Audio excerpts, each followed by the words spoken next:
ku bantu then mubabuli what is going to happen. Why did you do such a thing? Chichi, what was the major reason as to why you did such a thing, man? Yeah, everyone listening and watching out there, good evening. My name is Paul, and alongside my brother Alan, we are coming from Enturire Festival. We are part of the organizers and the mobilizers, and we are right here in front of you to tell you that on Saturday it's going to be a blast. Enturire is a drink which originated from the hills of Kigezi. If anyone knows Kigezi, normally before the districts became very many, that was Kawale, Kisolo, Kanungu, Rukunjiri, that a whole lot. It is a product of sorghum. It is a beverage. It is a beverage. It has classes. It has classes. That's why we made this festival actually.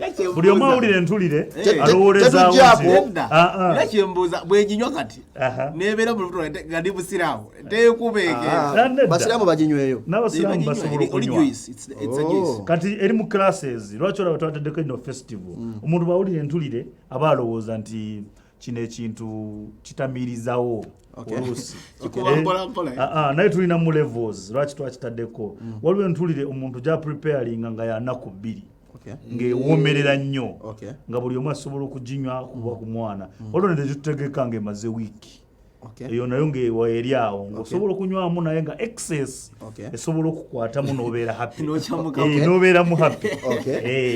Kati what are you basically promoting? Basically, it is culture. Culture. That is the foundation.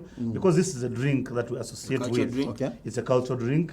When you go to Enemuchiga's home, you are going to find sorghum, you're going to find obushera, and Enturire is a product, again, through that. So obushera has no honey. Enturire has the honey added to it. Yeah, so that's what makes it different. So we say that the whole country would come and celebrate with us. Is this the first edition?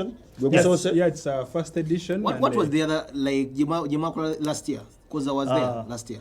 No, last year, that is another version. Bachiga Nation, which is basically a meet and a greet. That is a meet and greet. This is the first edition? Yes. This is our first edition of Enturire Festival. And we are hoping each year we shall be making 2 festivals. Buli mwaka tubaamu emirundi ebiri. Mpaka nga abantu basimye Enturire weeri ne bagisaba mu supermarket ne tuziteekayo. Kuba ffe basically twagala nti abantu bategeere Enturire abadde ne that perspective nga gy'oyogedde nteetamiiza nti ekolaki kati ffe tugibaleetere bulungi kyova olaba n'abagikola bava eri Kabaale ku source si bawana ab'e Kampala bava eri ku source ne bajja ne bagikola ne tugireetera abantu ne tubawa classes nga bweri waliwo special waliwo medium waliwo ewoomerera waliwo buli obushera obwa bulijjo without honey so ne tubaleetera ne tubanyonyola bulungi so that you get to know about it in case demand bweyeyongera tubeere nga osobola ogiparkinga n'ogisanga mu supermarket n'ogisanga ne mu baara esobola okubaayo. Kati festival omanyi festival ffe tulaba ebintu bingi ebibeera mu festival ng'oggyeko okuba nga tumiitinga ne tunywamu ne tumutegeera ekyokunywa kyaffe kivaawa. What else should people wait for? Yeah, of course there will be a lot of entertainment. There will be a lot of entertainment. We shall have lots of surprises. You see that this being a cultural drink, we are not separating. Yes, basically Enturire is a Kigezi origin drink, but Uganda ino kubeerayo, omugisa ino kubeerayo abakadoni twaba inviting zedda, abafumbira, Northern Connect abatoolo, buli omu ino kubeerayo.